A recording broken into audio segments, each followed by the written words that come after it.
but if I can get everyone's permission to do that, that would be great.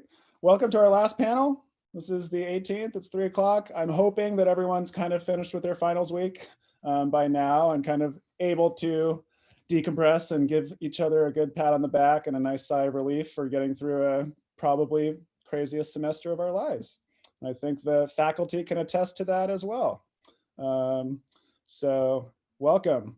What I want to do today, we've got a quick little check-in / scavenger hunt to introduce ourselves to each other, and then quick welcome and overview, and then really get into the panel. So we've got 6 teachers here today.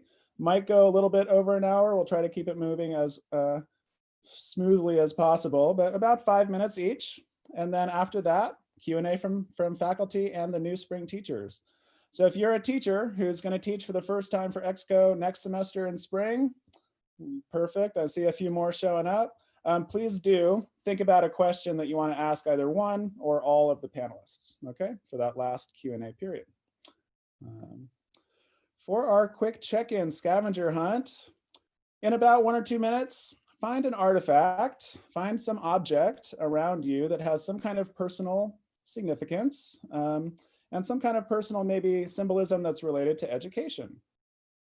So I'll give you a minute or so to do that. Anything is really great. And then in the Zoom chat, name that artifact, but before you click enter, we're all going to take a little minute to let the Zoom chat kind of fill up, and then we'll flood the chat all at once. So in the Zoom chat, name your artifact, but don't hit enter yet.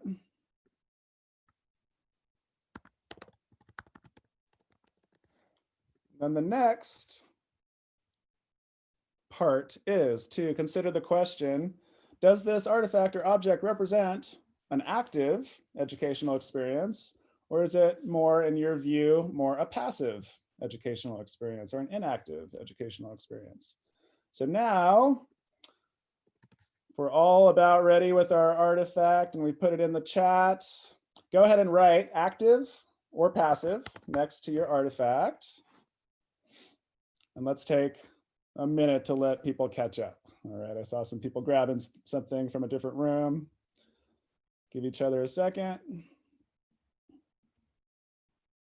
When we're all ready, we'll all hit enter at the same time. We're going to flood the chat and be able to kind of see everybody's artifacts and whether they thought that was active or passive. And then we'll ask people to unmute themselves, introduce your name and how you're affiliated with ExCo or SF State, and think about why this artifact is important to you. So if we can get a little thumbs up in the windows if you're ready to go. I don't want to leave anyone out. Okay, so on 3, let's go ahead and hit enter in the chat and we'll flood the chat. 1, 2, 3. Oops. There we go. All right. I like it. Let's go ahead and have a volunteer read their, share their artifact and whether they thought it was passive or active. Anybody like to start?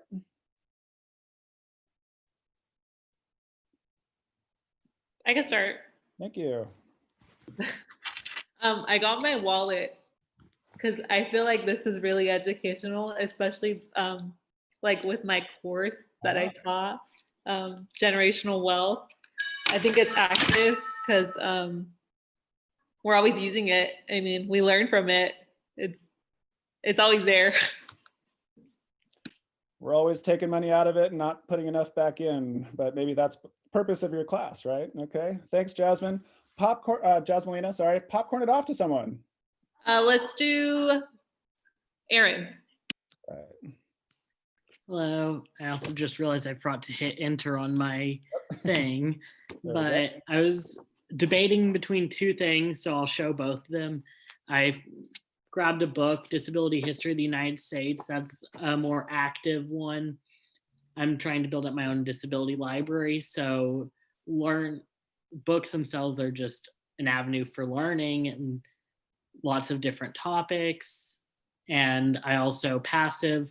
I have my Tangle. It's a little fidget that helps me focus. That also helps me with education.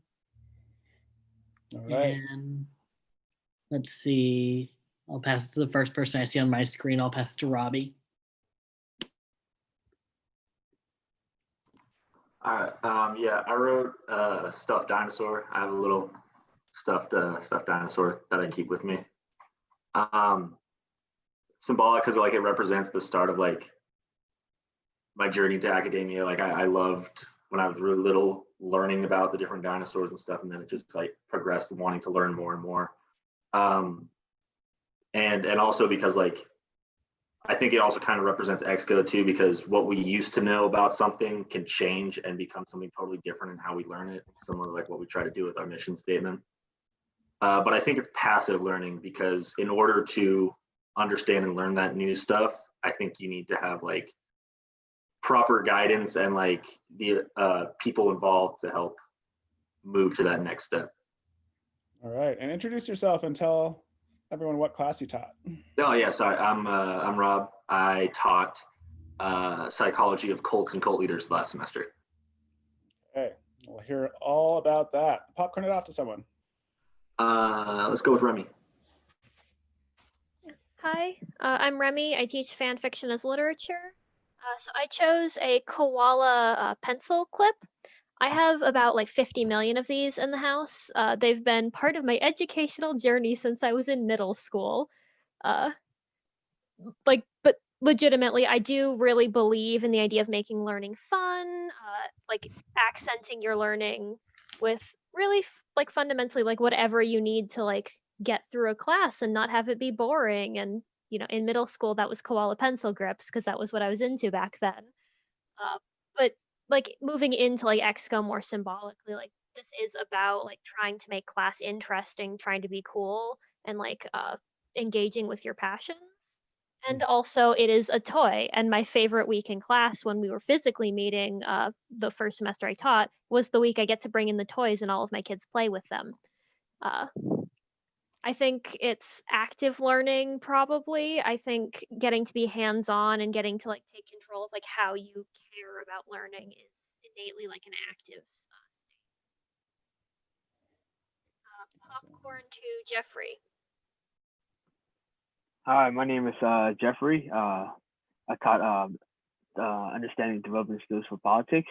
I wrote pin just because I used to collect a lot of pins, and it's always been my thing. I have like stacks of like different pins collection, and I like to like do different stuff with like certain pens for like writing, some certain pens for drawing, and I just think it's a great tool to have in everywhere to have. I'm going to popcorn to Isabella. Hi guys, my name's Isabella, or you can call me Bella. My pronouns are she, her, and I chose these actual earrings that I'm wearing. Here. They say land back. And these are actually kind of new to me. I finally was able to get them from a fellow Indigenous artist. And they're important and more so an artifact just right now because it's focused onto actually the ExCo class I'm teaching this semester, and it focuses this message behind them on land autonomy for Indigenous peoples throughout the Americas. And it just kind of goes back to the ExCo class that I'm teaching, which is based on Indigenous resistance under capitalism. And so pretty much land back means that Indigenous people have a right to the land that was stolen from them, and it focuses on land autonomy. And I consider that something active because while we are on occupied land, it's something that we have to constantly learn about, and something that even myself is like, I am constantly learning. It's not something I can kind of learn in one day. And it also has to do with unlearning. So I consider that active. And I'll popcorn it. Who hasn't got, I have it.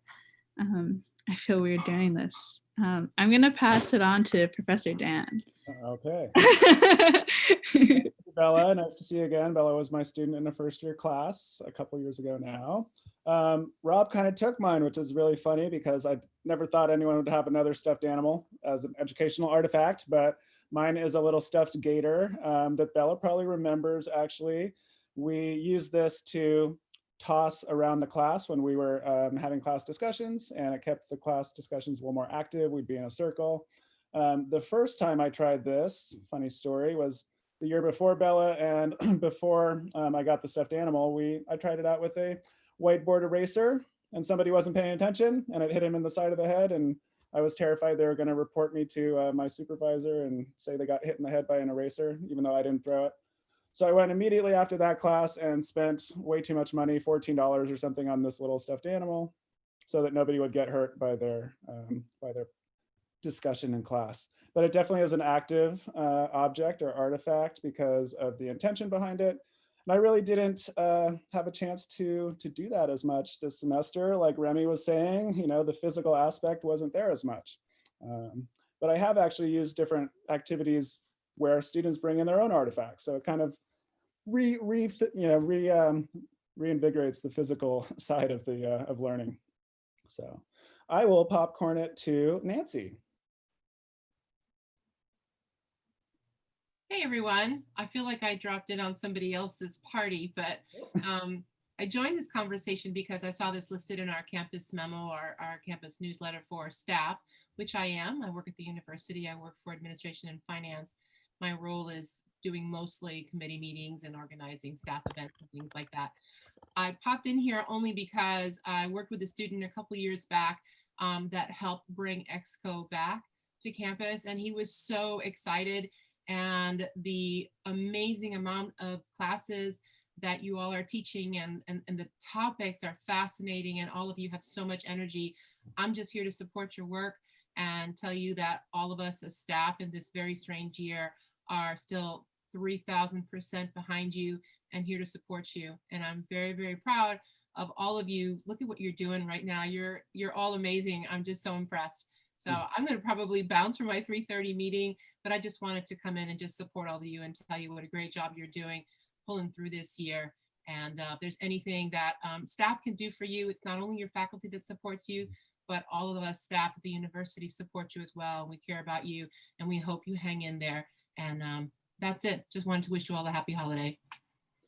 Thank you so much for that, Nancy, and thank you for being here. We definitely want to invite as much staff and faculty and any community member into these conversations and to meet us. And so I really, really am so glad that the campus memo reached your eyes and that helped.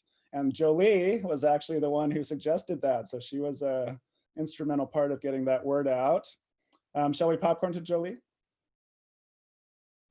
Sure, thank you, Dan, and thank you everyone for inviting me to be here. I'm Jolie Gorgon, my pronouns are she, her. My artifact is, I'm gonna do a different one than yesterday, is my special Japanese pens. This is not my special Japanese pen because somebody, I think, took my special Japanese pen, but I really love writing. Like I like to write things down. And I also like to ask my students to write because I feel like now that we're online, we're typing so much that I'll often have them, I'll post something for them to consider and write about, but tell them please try to write it by hand because it's exercising the other side of our brain that's not getting that much exercise anymore. And it helps us with spelling, right? Because we actually have to figure out how to spell the word instead of have the computer spell it for us. And then we get to retain our beautiful handwriting, or maybe not so beautiful if we're not practicing so much. So special Japanese pens that you can get in Japantown, which of course is closed right now. So that's my artifact. And who hasn't gone? I popped in a little late, I apologize, back-to-back meetings. So Sabine, let's hear from you, love. All right, so I was gonna do something more academic minded, but honestly, this is like the most academically minded thing I've purchased in a really long time, even though I'm always like, oh, I need these like little pieces of paper and like these markers or whatever. I can actually see myself.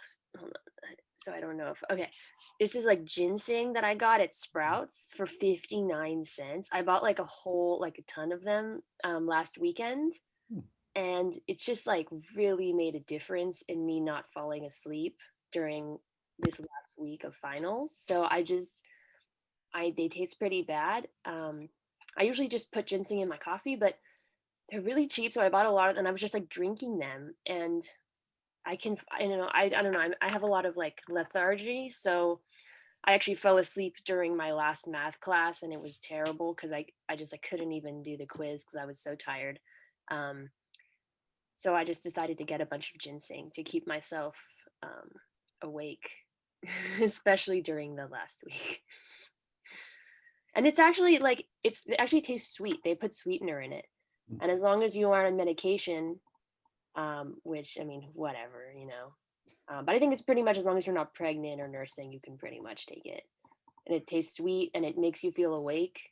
So if you already drink too much coffee and you want to add another supplement, I don't know. It was so cheap. I'm just so shocked. Like it was such a good deal.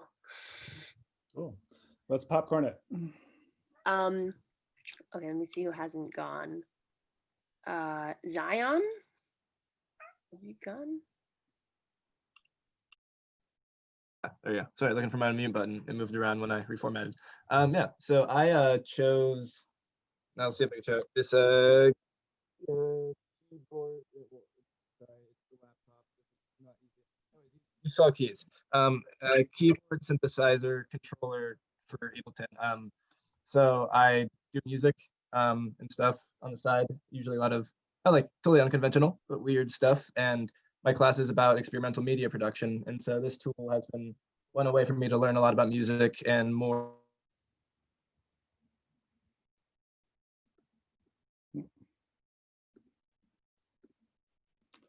Is that his internet? Probably.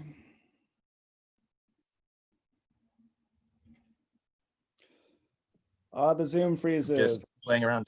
So Zion, you cut out a little bit there. So we missed just the last part. What did you say? I think the last part was just about experimentation, just how the keyboard and having all the bits and tools and the software to kind of play around was a good way of learning this through the art of doing and seeing what worked and what didn't work. And that's kind of the art of the class that I'm trying to teach too. So I think that's why I choose an object. And I would say that would be an active one, obviously, because you're actively playing around and toying around and learning through that. So. Great, learning by doing. I love it. All right, Zion, please pass it off to someone else. We've got Marie or Kamal. Kamal. Hi, so the item I chose, I actually don't have it with me. I accidentally left it at my cousin's house. It's a pen that it was given to me by my aunt when I first started school. And I didn't realize this, but it's the only pen I've ever used all the way up till senior year, which is right now. And the class that I'm teaching is the media misrepresentation of both sides of the spectrum. So both sides of liberals and conservatives. Awesome, welcome, welcome. We've got Marie or Piper. Kamal, do you want to choose the next? Sorry, Marie. Well, hi, I'm Professor Marie Drennan and I teach in the Beckett department. And my artifacts, these are D&D dice that actually have elven numbers on them, like for extra geek points there. And I use these in my script writing class. We assign roles and switch up roles based on rolls of the dice. And this is my fourth panel. And for 3 of them, I said that these were active because I felt like the students chose to do it that way. And by randomizing the roles, everyone takes on different roles. And that's actively having to respond to this new set of circumstances that you're in this new character. But if the dice are determining what we do, doesn't that make it passive? So now I'm having this big crisis over it. Thanks, Dan. Means it's a good question. All right, another new teacher, Piper. Can you hear me? Yeah. Yeah. Hello, everybody. I can't see myself, so anyway. My name is Piper. I go by they, them pronouns. This is my artifact. It's a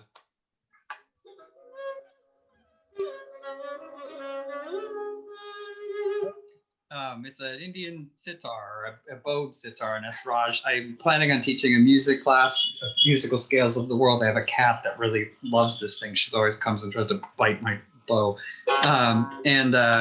it's probably more of a passive actually endeavor for me because I'm not a music student. I'm a STEM major and I study plants, but it helps me. So it's kind of a passive thing I do to help me through my more active endeavors.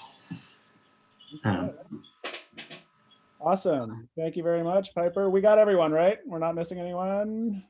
I want to always make sure. Good. Well, great to meet all the new teachers. Thank you so much for being here. And we have got a packed show today. So I want to give a quick introduction. I am Professor Dan, or Director Dan, however you know me. And I really just go by Dan. I don't need all the titles.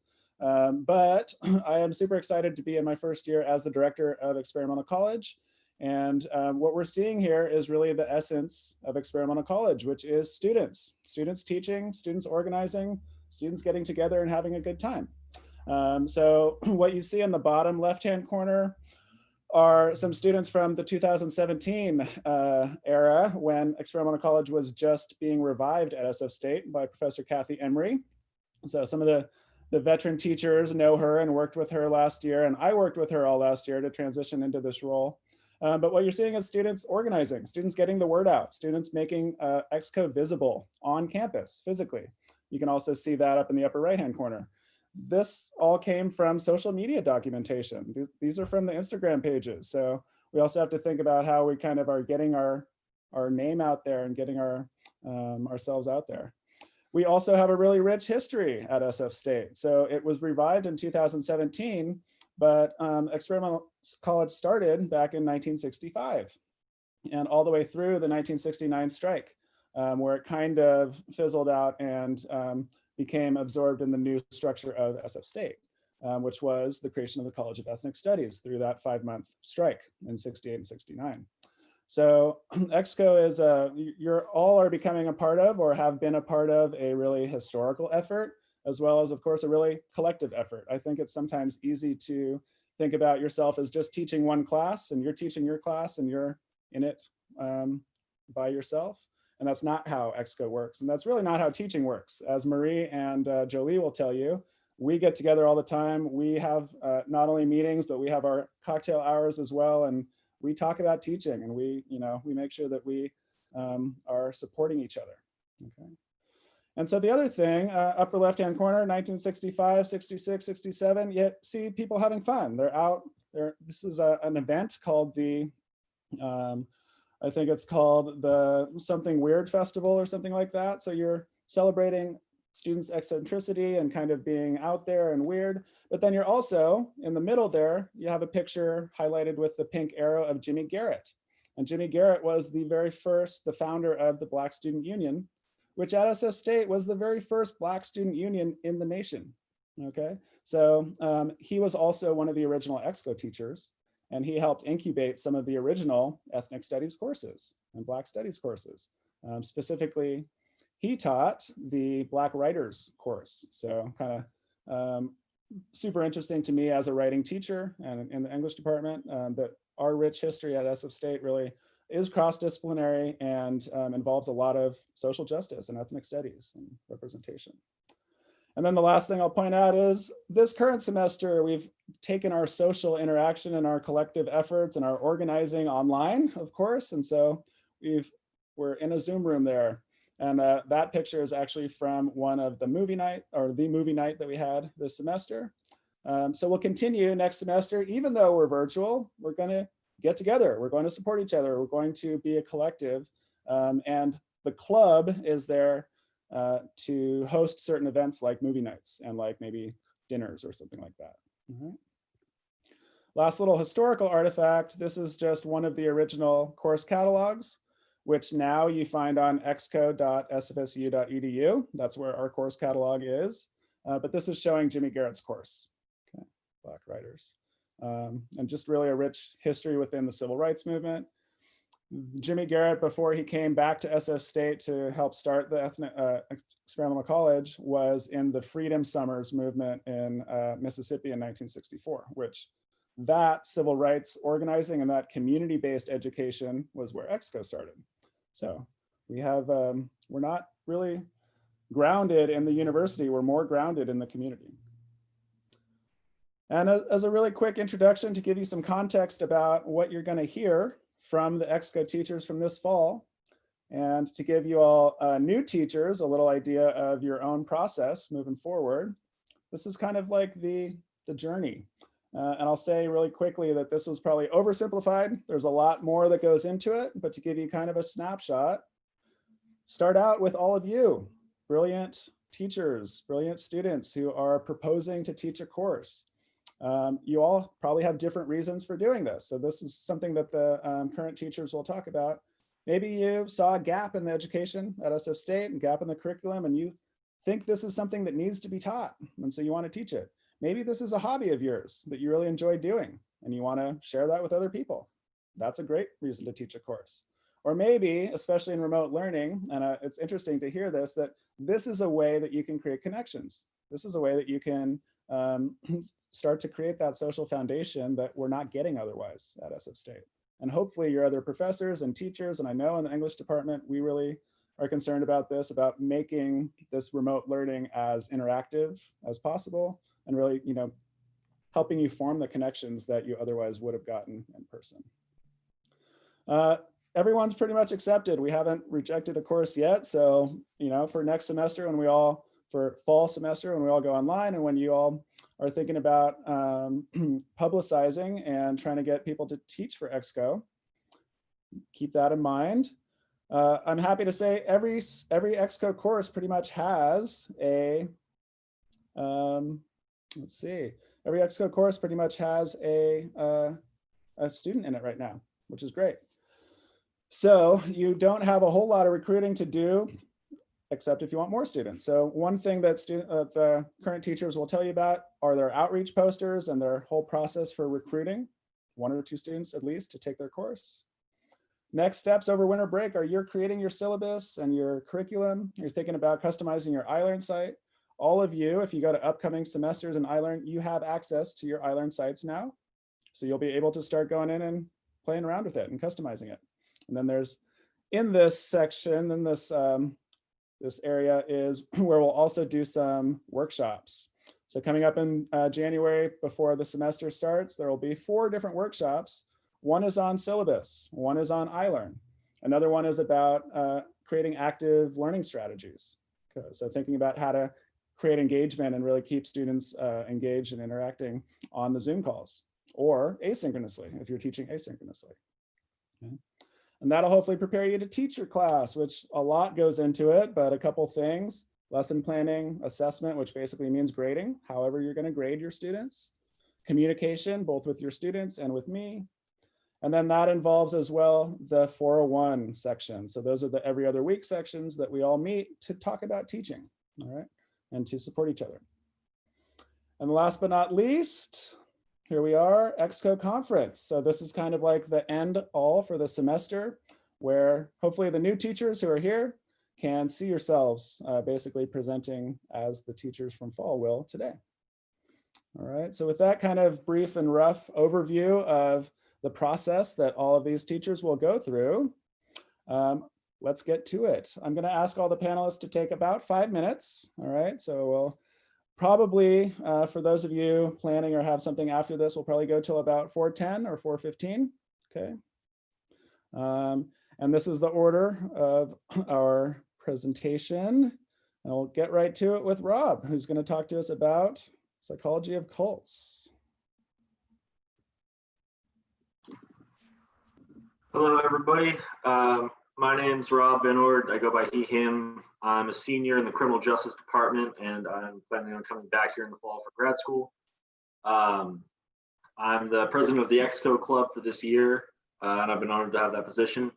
I've taught this is going to be 4 classes now in the last 5 semesters that I've taught through ExCo. And in the spring, I will be teaching cryptozoology and folklore. Some motivations and reasons I wanted to teach. One is career goals that I have, wanting to do forensic psychology and CSI management. And so that tied in right into the psychology of serial killers and cult leaders and the classes that I've taught. I'm also a huge advocate for mental illness and mental health awareness. I feel that it's still a very taboo subject in our society, and I think it's very important both for the safety of the individual and our community to have these conversations and hopefully improve that connection. I've also just been around teaching a lot. My grandparents and my parents, everyone in my family have been teachers, so it was an interesting thing to kind of dip my feet in. And also there was a little bit of, initially there was a little bit of selfishness in terms of my motivation. I thought by teaching stuff that I'm passionate about or teaching about information that will help me in my career, it'll also help reinforce that material for myself as well. Because I am a firm believer in the best way to memorize something is to be able to teach it to someone else. And I've gotten to a point where I love teaching ExCo because I just want to continue to provide that to other students and let it know and continue the legacy that I'm honored to be a part of.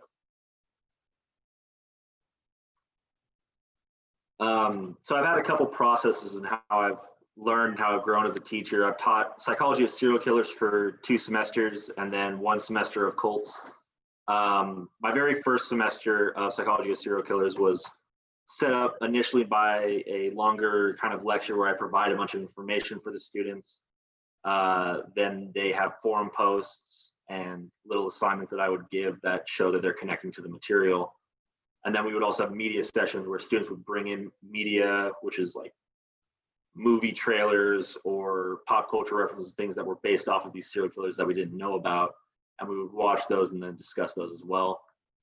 After that first semester, though, I realized I wasn't hitting as much as the group discussion and peer learning as I had hoped.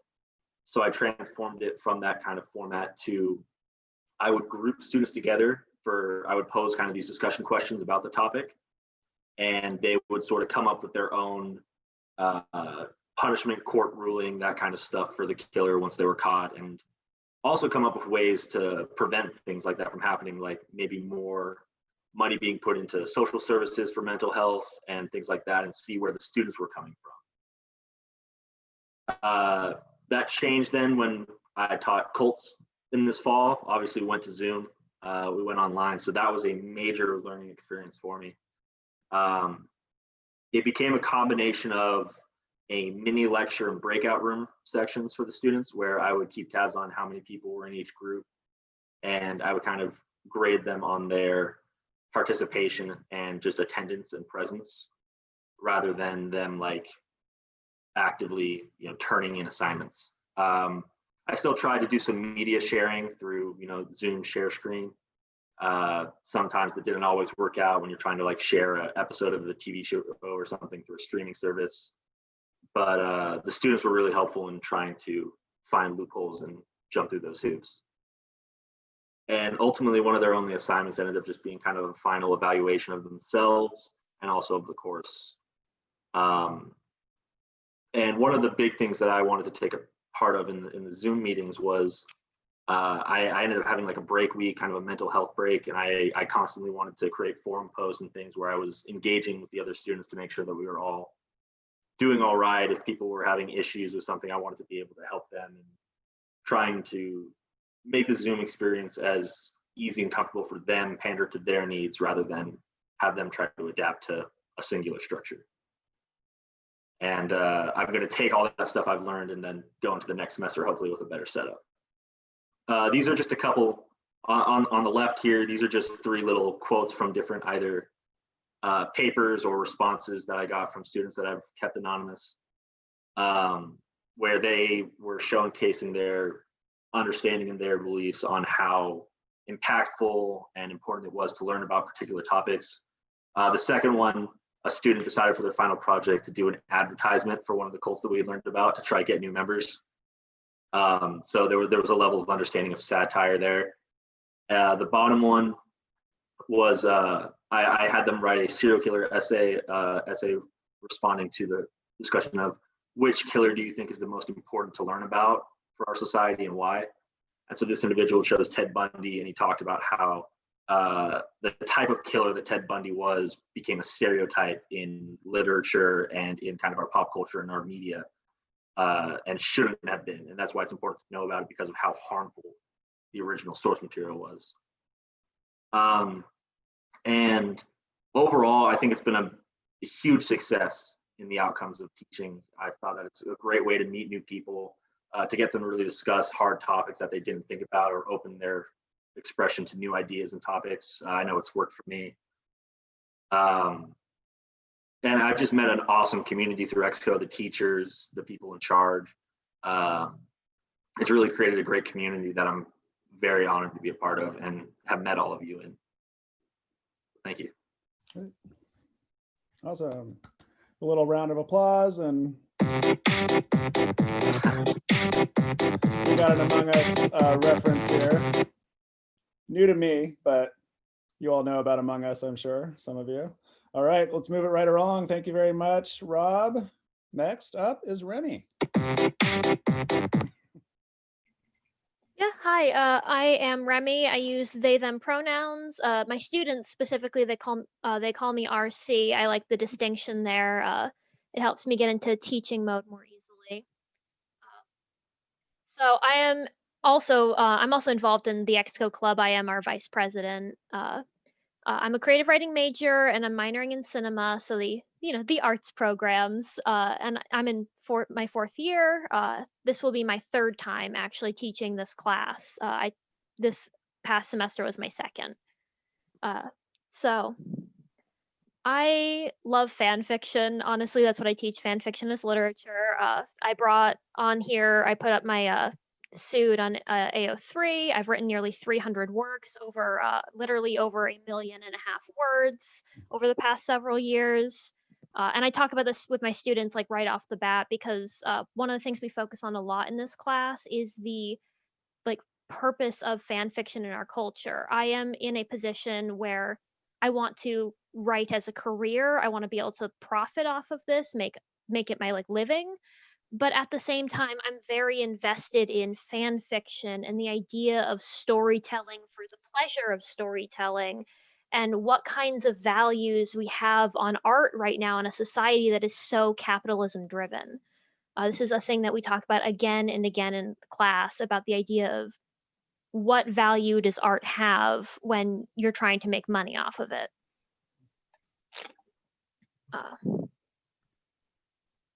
So in terms of setting this up, I'd already known a lot of the stuff that we were going to talk about going in. I love research. I'm very passionate about this topic.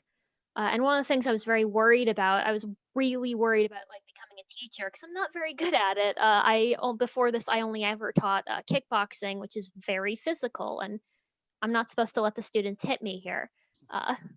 So the thing that I learned very early on is that students are actually great. It was much easier a transition than I expected. My students were very open and willing to learn, especially because these are ExCo classes. They aren't required to be here for their major. I have a lot of students who come in from the STEM majors who have never taken a creative writing class in their life. And that was the big thing to learn for me, was that some of the students that were coming in were not having the skills that they needed to take a creative writing class. So off the bat, I had to open up communication, make sure that all of my students that they had the tools they needed. I had a particular student this last semester who he was having trouble staying engaged in the class. He loved the lessons that we did, but he wasn't doing any of the work. So we had to sit down. He's like, "Look, I've never taken a creative writing class. Here's what I need to understand about the course." And I was like, "Okay," and we worked it out. And honestly, it was great. We do a combination of lecture and group discussion. I'm very big on what we call leading questions, which when I tried to just leave them open to be talk about anything that engages you from the class, there was a lot of crickets. So we ended up doing this where they're like, "Look, we want a slightly structured question. We want to explore a slightly more narrow topic." And that has worked very well for us. We have the class, we go over history, we go over types of writing. And they have different sort of assignments from that. It's definitely an interesting experience to teach. I think one of the big takeaways that have come out of this after all of this is that you have to be open for the students, because a lot of them will be open for you, especially in the Zoom era where everything's online. You need to keep those communications open, but also at the end of the day, there will always be students who are not willing to accept that help. And I think that's something that teachers should know going in. Because it sucks. It really does when you go in and you're like, I'm gonna have to fail this student. I can't do anything about it. I feel like I feel like professors should be braced for that when we go into ExCo, because once you've done everything you can, it's on the student to meet you halfway. And really fundamentally, the only way that you can do this is basically asking what they want. Start out the course by being like, look, this is what I want from this course. What do you want from this course? And we'll meet in the middle. These are from different assignments I give. I do like assignments. We don't go overboard. A lot of the assignments that I give are like literally you can write 50 words and be done with it. Some of them are, I do ask people to write fan fiction for this class, practicing creative writing skills. These first two are from the midterm we do. Our midterm, we specifically, we take a piece of profic, what's called profic, professional fiction. So any piece of media that exists in the real world, and my students have to explain how it functions as fan fiction. So these are from The Witcher TV show, which is based off the Witcher book series, and from a TV show called The Untamed, which is off, I think, a webcomic or something. And what these two students were talking about is how in turning these into television mediums, they fundamentally change the story in certain ways. In the first case, in The Witcher, predominantly female characters and characters of color get more screen time, they get better backstories. And on the flip side, in The Untamed, they remove a queer romance from the storyline in order to make it more palatable to the audience. And so we talk a lot in class about the idea of quote unquote unpublishable fiction, and how fan fiction operates in niches where you can't really operate under capitalism. This other one is from our final. In the final, I asked them to reflection on what they've gotten out of class. And this is very typical of a response. I get a lot of students who are like, I didn't know a lot of this stuff, even if I was involved in the fan fiction community. I also get a lot of students who say, after taking this class, I feel confident enough in my work to post it online. A lot of students come into my class saying, look, I do some writing of fan fiction, but I'm not comfortable enough with the community, with the internet to say, I'm going to put it out there. And we talk about the value of storytelling and the value of sharing stories and being in communication with other stories.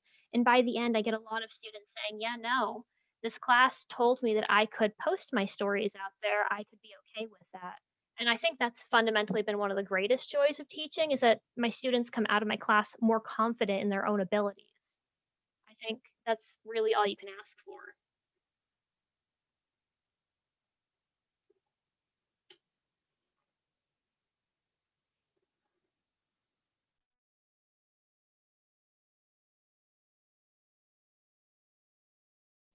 All right. Whoops. I think we need to hear that again. Thank you, Remy. Let's keep it on moving. And please, we're holding our questions till the end. So I hope you're getting some great questions, but these have been some great presentations on your process. Thank you, Remy. Let's move on to Sabine. Yeah. So I should just share my screen, right? Nope, I've got it. You just, Oh. I'll move you through your Oh, slides. You okay, just present. So my name is Sabina Scott, and I'm a mathematics for advanced studies major. I transferred to SFSU last year after going to Colorado College and studying physics for like a longer time than I really want to admit. But I basically found out that I liked math, the math part of physics, more than the like projectile stuff. And so I switched to math when I moved to this school. And I spent several months outside of school when I left CC compiling like a collection of papers related to this topic, the Weary-Phelan structure, because I just have always really liked hexagons. Well, not always, but some point at the end of high school, like bee-themed stuff, and like I really liked eating honey, and I just really liked hexagons, and they have the most area per perimeter ratio, so like in a shape that can be tessellated. So when you take circles and squish them together, that's how you get hexagons, and that's why bees make hexagons. They actually make circles, and they just compress naturally. So the little cells that bees make are actually circles compressed into hexagons by like the weight of the rest of the beehive, basically. And I at some point was curious enough to wonder what happens in a higher dimension. Like, do we have a 3-dimensional version when you compress a sphere with other spheres? Because the sphere obviously has the most volume per surface area. But it can't be tessellated. So when you squish spheres together, they turn into the Weary-Phelan structure, hypothetically. This isn't actually how it works, but a team in Ireland was able to make these shapes by shaking bubbles in some kind of chamber with a soap water mixture. And they actually built a plastic 3D printed thing that helped the bubbles form this shape. But there hasn't been actually a mathematical proof proving this. But it is so far the closest structure that has been found to be the most efficient in 3-dimensional space. And so this led to me teaching this course, and it was actually quite fun this semester. I definitely, as you can probably see, these papers are pretty dense, and it was a very heavy course load, or a very heavy course for a 1-credit course. And it was a little bit overwhelming for both me and my student. Luckily, was very excited about it. However, she's just very hardworking, and it was actually a lot of work to assign for a 1-credit course. So that maybe is something I should have thought about more, like if that was reasonable. And our goal was, we were trying to write a paper. And as you can see on the next slide, there is an excerpt from our paper.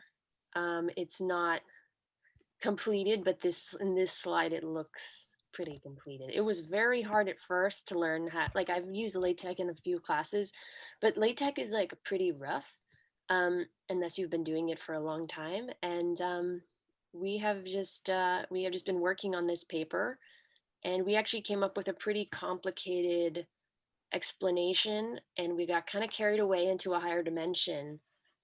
And it took a while to come back to the 3-dimensional structure that we were working on. We actually were working on a 4-dimensional cubinder, and that kind of got put off maybe for a future project, because it was, first of all, very, very difficult to understand and very complicated. And also, it wasn't exactly what we were working on. We just like kind of extrapolated really far. So then we came back to 3 dimensions and tried to focus it back on this project more specifically. Yeah, so this is kind of like the course outcome, I suppose, in a manner of speaking, was learning how to do research and compile it into like a kind of professional-ish paper. Awesome. Let's save some questions to the end. Thank you so much, Sabina. And you get started again. All right, onward to Jeffrey. Introduce Jeffrey Chang. There we go. Hi, my name is Jeffrey Chong. I teach understanding and development skills for politics. This is my 5th semester, going to my 5th semester, and I'll be ExCo teacher next semester.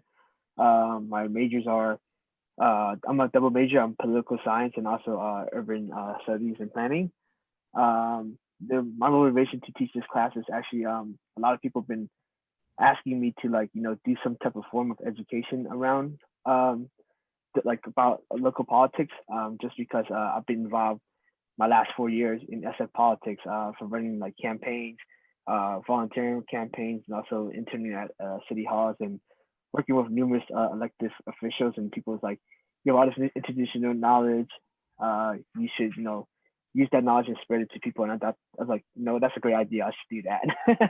So, and then I saw ExCo, didn't really knew about it as much, but then I saw some guy do, I saw a former teacher that was introducing a student that was teaching a course about slideshow. And I was like, oh, that's pretty cool that they could teach about slideshow. And I was like, let me teach about politics. And so that's why I decided to do this course.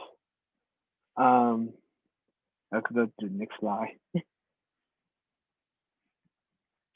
My process and challenges. I taught asynchronously, so it's mostly students on their own pace and stuff like that. It was kind of really weird. I hated recording myself talking a lot. I never liked having media attention on myself about talking. It just feels super weird. But I think after teaching this course, I was kind of afraid that people didn't learn a lot from my recorded lectures, and actually a lot of people reached out to me like, oh, these videos are super helpful, and I was kind of glad that it was really helpful. It actually built more confidence towards me each lecture, and it actually made I think each lecture I improved and it made it better from the previous one. The only sad thing about asynchronous is I don't get to see my students at all. So there was a lot. One of the students actually reached out to me. Is there's actually a lot of valuable discussion we could have in class, but too bad we couldn't do this in person and stuff like that. And I felt the same way too, and that was the sad part of this course. I learned how to do time management and lesson plans. I think beginning of the semester, I was really all over the place from being a teacher. And I think I learned how to develop an outline for each lecture. And that actually helped me get through a lot of my course and understand why it's so important to have an outline, because you want to point A to point, you want people to know what you're talking about from point A to point B, so they have a better understanding of what you're trying to teach. Communication is really important. I always kept communicating with students. A lot of them, I knew during this pandemic, it was really hard for some of them. So I kept communicating with them and trying to work on what works best for them. Not everyone, I know, becoming a teacher, I know that not everyone is, not every student is the same. So you can't treat every student the same. You have to treat them all different and differently and figure out what works for them and stuff like that. And I think that communication, that engagement actually, even though I didn't see my student, it actually got me close to the student because I'm trying to help them to understand the process and how let me help them get through the lesson and stuff like that. The next slide will be just the stuff that we've been learning, stuff I don't think most professors would talk about in poli-sci department, California Democratic Party, how the ADEMS election is actually coming in January, next month.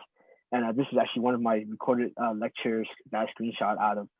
I wish I could share some quote, but I didn't have any permission from my students yet. So overall, this is my presentation.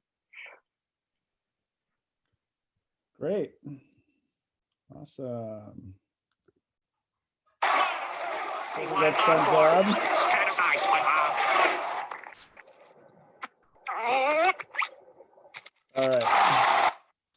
You're the SpongeBob. Encore, encore. All right, let's go to Aaron. Thank you very much, Jeffrey. Oops, there we go. Hello, everyone. I'm Aaron, and I'm teaching autism acceptance and appreciation. I'm majoring in speech language hearing science with a minor in special education. And one thing I've noticed as an autistic person learning about special education is that a lot of the classes tend to be from very much more of a medical model, looking at everything as more of a deficit-based view. And so I kind of wanted to shift that view and teach about autism from a more positive view, talk about strengths and neurodiversity. And so that's what led me into teaching autism acceptance and appreciation. This is my second semester of it, and I'm going into my third semester teaching it. And just a little fun fact about me, I collect bow ties. I own 102 of them. And yeah.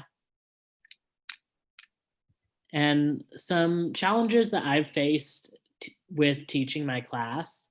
My very first semester, no one signed up.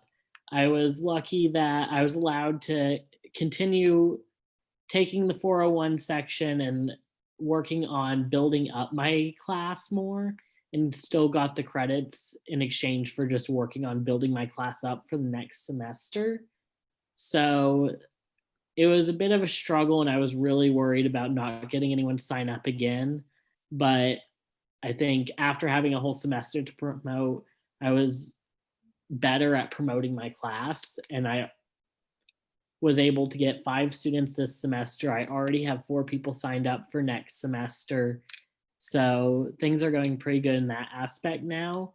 And I know most people don't have that situation. So any new ExCo teachers, don't be too stressed about that happening. It's not something that really happens to most people.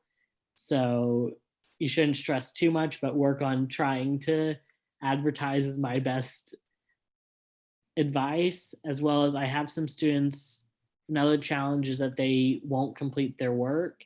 I've noticed students that you'd think in an ExCo class, people are there by choice. They must really care about the topic and want to learn, but it's not the case for everyone. I know common experience is seniors that just need one more unit to graduate will take an ExCo class and tend to not really put in the effort. And so that is a struggle that I've faced. And so you kind of have to be aware of that and work on trying to engage as much as possible. But I think there have been really great things in my class as well. I have, of my 5 students, 3 of them were super engaged and were always having the most amazing discussions, and we were all learning so much from each other by discussing it. And I ended up later in the semester learning it's a good idea to put weekly discussion forums up. That way I can check everyone's engagement in the class, because maybe students just aren't comfortable discussing in class. So I want to give them the opportunity to really show how much they're learning outside of that. And I think that has really helped me in seeing how engaged some of my students actually are. And here's some examples of some of my students' work. I took some from their midterms, some from some of the forum posts that they shared, and I got all their permission shared anonymously. The first 2 are people talking about autistic stimming, which is repetitive movements that serve a lot of purposes. For some people, it can help calm stress. For some, it can help focus, all these different things. And so students talked about how it's a way of coping and it shouldn't be punished, but should actually be encouraged. And someone else spoke about how you should, instead of trying to fix it, you should join in with them, stem together, and have it be this beautiful collaboration. And another student, when talking about autistic representation in the media, wrote about The Good Doctor and how even though it shows a lot of positive stereotypes for autism, there's still stereotypes, and that's very much a problem, as well as the fact that they kind of say all the benefits are savant syndrome, which isn't an actual thing. That's just what many people call autism. And so that is kind of looking at how they stereotype all the positives, yet they don't accredit them to autism either. And so that was some insight that one of my students had. Yeah. Great. All right.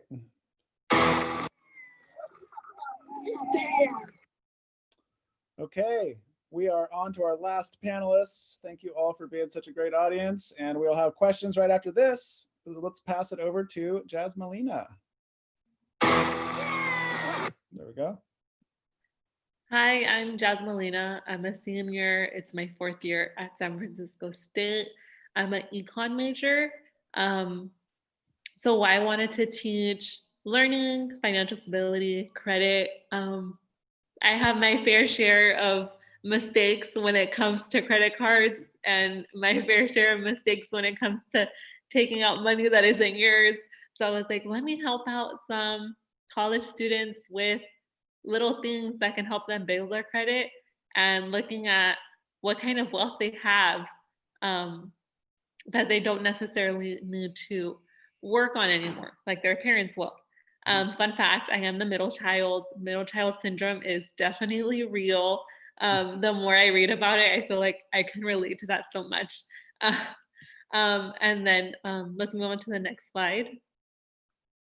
So the challenges of teaching a class is teaching a class. Like you have to be the leader. You have to kind of put yourself out there, and you have to schedule like class time, schedule homework, schedule grading.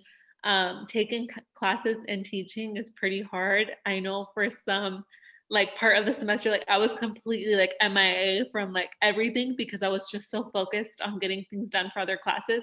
And that's what really helped me with my class, because I'm like, okay, I don't want my students to be like this. Like I don't want my my students to be stressing. I had 5 this semester.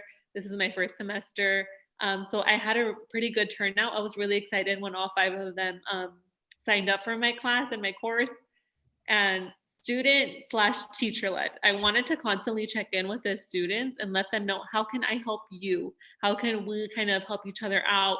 Is the work relevant? Like, am I doing right? I kind of want to share my own personal experience. I know for like my final, I did a 5-paragraph essay, or you can do a 2-minute video. And this tonight, I'm gonna put my submission because I'm also contributing to my final. And it's just like, how can generational wealth affect your life? Do you have any generational wealth? Are you looking to invest in something? What would be a good way to start off your credit? What would be a good way to have a bank account? Like stuff like that. So I really want to just put in my 2 cents, my own little experience when it comes to credit, when it comes to where do I start off? And then we can just move on to the next slide. So for my class, it was student teacher led. I kind of wanted the students to tell me, what do they want to read? What do they want to see in my classes? And then I kind of left it pretty open when it came to like disparities in money. So how much do people of color earn in comparison to like people that are pretty privileged? Would you say that people which are financially stable, is it because of generational wealth? Do they earn that wealth themselves? When they do, is it just them doubling the wealth? Like, are they rich because their parents had a little bit of money that was pretty wealthy, and then now they have so much more? Like, what does that look like to you? So this was a reading of like economics, education, income, wealth. I wanted to see, like, not only is like, okay, my parents have 401ks, do your parents have properties? Do your parents maybe own a business?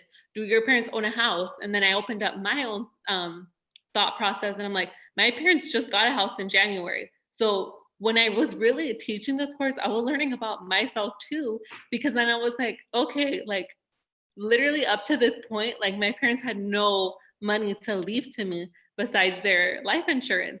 So what does that look like to you? Do you want to set up kind of a long line of money or stability for your family? Are you looking to not have a family? What does that mean when, you know, something happens and you are no longer here? What happens to that? You know, what happens to the wealth you build up? What happens to your home? What happens to your property? What happens to your business? So I kind of wanted to leave it really open so my students could kind of see, like, open up their eyes and teach themselves. Because by answering these questions, they're like, oh, dang, like, I really don't have anything to count on. I don't have anything, you know, for my future. Or maybe you do have money saved up, but you don't have any assets. So I wanted to kind of leave this very financially focused, being that I am an econ major. And then I kind of just wanted them to benefit off themselves. One of my questions for like an icebreaker was, do you have a credit card? If not, why not? Or if you do, what age were you when you got it? Would you say that you are in debt? Would you say that you're good on your payments? Things like that. And just kind of by continuously doing these readings, I feel like maybe motivated them and kind of got themselves a little bit more on top of it, of like, maybe I shouldn't spend, you know, $5 every day on coffee. And I know, like, on SFSU, no, we're no longer on campus. I'm a commuter. So I was spending like $10 every day on just like, you know, a coffee and a bagel. Like, that was really getting me through every day. So I really wanted to focus on finances and have the students really teach themselves and learn from themselves, because it wasn't necessarily me like, you need to do this, you need to do that, this is how you build wealth. But like thinking about these questions, you're like, oh, this is true, or this doesn't apply to me. Why doesn't it apply to me? What were my parents thinking? What can I do differently? And I think that concludes my presentation, my little spiel in my class. All right. Thank you very much. We got the Ellen meme for everyone. So let's give everyone a real round of applause. And thank you to all of our panelists. You all did amazing, and you all are amazing teachers. And so we can learn so much from you. All right, I want to open it up for questions from the audience. And feel free to write your questions in the chat as well as a different way to ask them, or go ahead and unmute yourselves. Before we get there, let me just, another Ellen look. Anything on your mind, feel free to use the chat. And for all new teachers and continuing ExCo teachers, our new website is exco.sfsu.edu. Same website, new shortcut to get there. You can find our newsletters and everything. The reason I share that with you is so that you can shout that from the mountaintops, exco.sfsu.edu. Come learn more about our program. All right. And with that, let's open it up for questions. Yeah, I had a quick one. Kind of how loose or open of a pedagogy can you have in the sense of just like how demanding you are, or what kind of approach to education you have in this, especially in my sake with experimental, like I want it to be more about them doing the exercise and not so much necessarily like the outcome. So with that said, I wanted to give them also some time and opportunity to do that and not ask too much of them in certain ways, because it's more about the experiments they're doing, but also monitoring that they're at least like being aware. So I was just wondering what we are kind of required to do and what we kind of have, sorry, more so what we have to do and what we can choose to do in our approach there. You don't have to do anything in ExCo. Our classes are very specifically structured so that the only requirement around ExCo is that we, the teachers, attend the 401.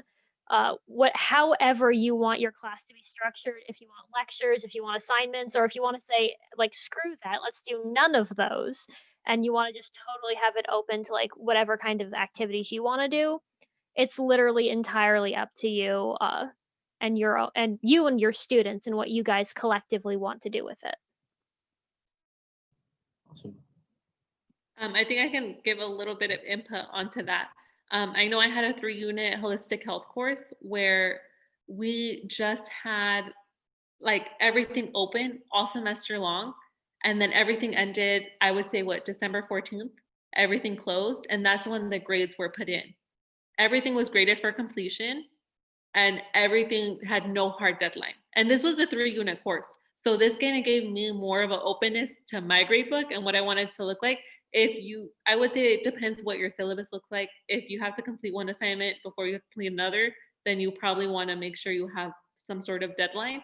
But I know for me, it was just completion, and just do it whenever you have time or whenever you want, just before the end of the semester. And if you want to cram everything in 2 weeks, that's completely up to you. Awesome. Any other teachers want to add anything?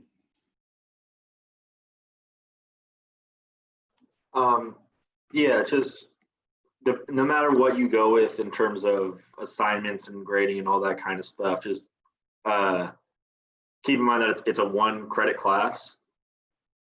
And so like the ideal way to go is to make sure that the work is proportional to the amount of credits being provided. And that goes for like any class, 3, 4 credits, any of that. Absolutely. And just to clarify, 1 unit is about 1 hour per week in class and maybe 2 hours of homework, 1 to 2 hours of homework outside of class. Okay. I have a question for Robbie about his class. Was there ever an overlap between serial killers and cult leaders? Because some cult leaders are like kind of like, they kind of kill some people. So did you talk about overlaps between, or did you find overlaps, like the Kool-Aid guy, Yeah, so we that was an important actually kind of conversation that we had, especially like in those early weeks where we were going over terminologies and things like that. Cult leaders and mass murder are generally according to the FBI, are labeled differently legally than serial killers based on a cooling off period between kills. But it was another important thing that we brought up because there's a lot of miscommunication about certain terms. Like if you just think someone's crazy, you're like, oh, that dude's a psycho, he's a psychopath. And there's not much known difference between that and sociopathy and things like that. Everyone assumes that Charles Manson is a serial killer, when the fact is he never pulled a trigger on anyone in his life. It was the people that he convinced to kill for him. Oh, so he's a cult leader. What? So yeah, because Charles Manson was a cult leader, not a serial killer then. Yes, and it's just it's interesting to get the kind of misperceptions and misinformation there, and then recognize the like technical definitions of whether or not they are one or not. Okay.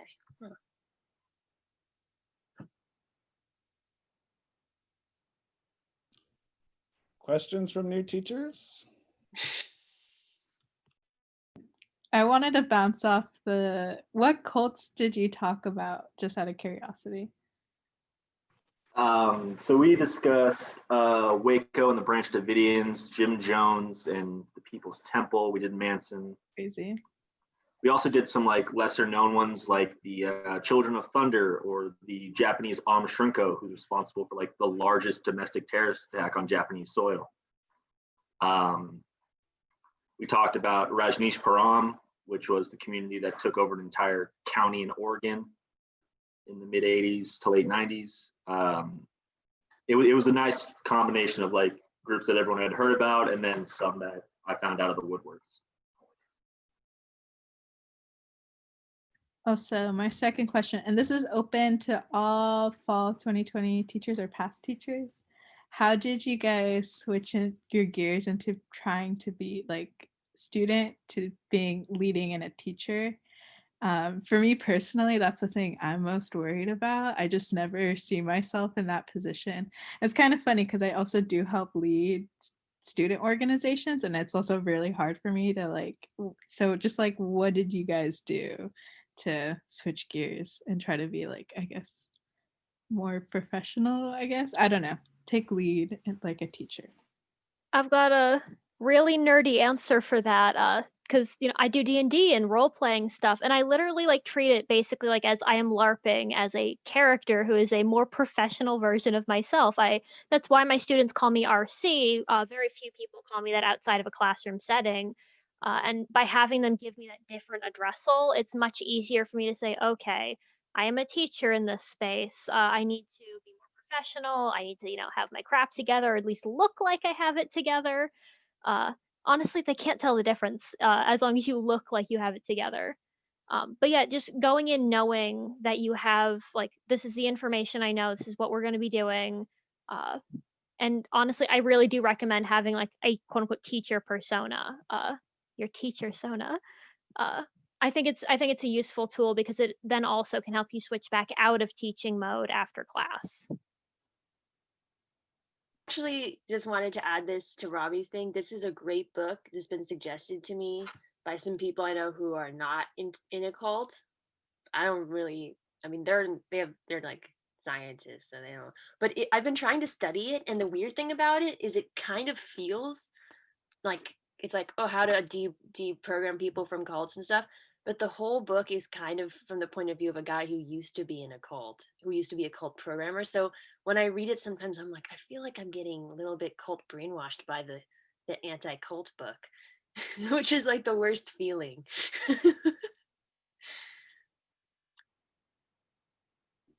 Right. Aaron, Robbie, or Jasmine Lena want to talk about teacher persona, or Jeffrey? For myself, I tend to talk about my topics in my daily life with everyone that I talk to. So I find that pretty easy in that aspect of, I feel like it is just having a conversation for me of, I put together the information, I'll put together a PowerPoint of it, but I lead most of my stuff discussion based. So I'll explain the information, then I want to just have a conversation about the topics. So in my mind, it's less of sitting there and teaching everyone, but more talking with friends about different autism related topics I talk to everyone about. So it feels more like just normal everyday conversations.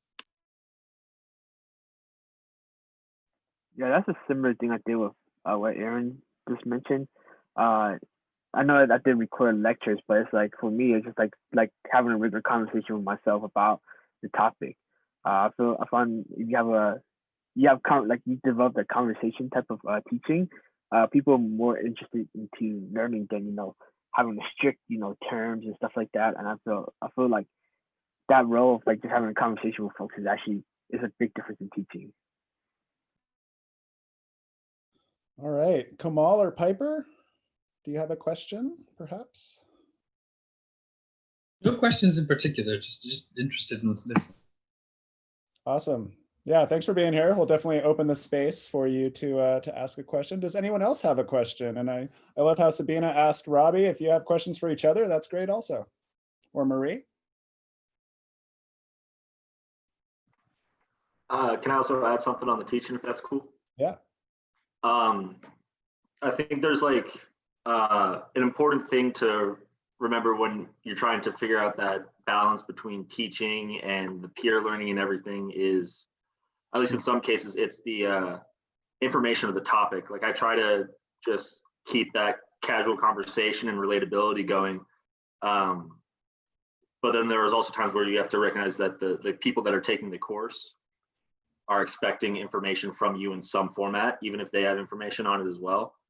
So I don't know, I guess it's kind of like a weird level of confidence in one's ability you have to have in order to execute efficiently. Mm-hmm. Because we can keep the conversation super casual and relatable and at the same level while still then providing, oh yeah, and answering this question, here's the information about the topic that you were asking about. Mm-hmm. So I think it's confidence in what you're teaching about itself that really defines you as a teacher.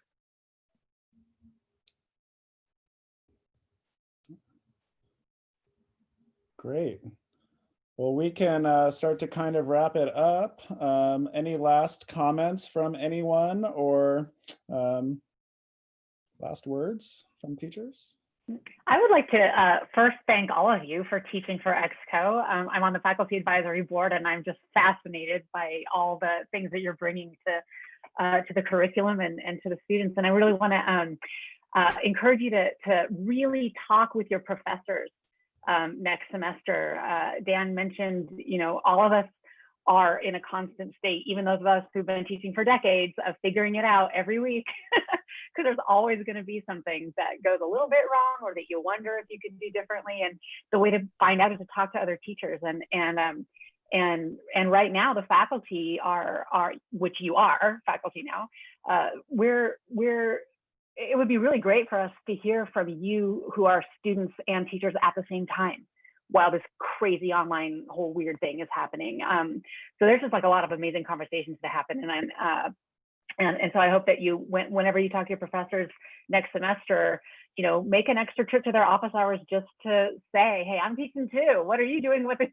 What are you doing with your iLearn or things like that? I'm sure they'd love to hear it. Yeah. Thank you for saying that, Marie. Definitely one of our goals is to bring you into this community of teachers at SF State. And so that's why Marie is here. That's why Jolie was here earlier. They are available to you as well, just like I'm available to you in the same ways, same capacities, especially if you're teaching something to do with, let's say, media, right? Because she's in the Beckett department and that's her field.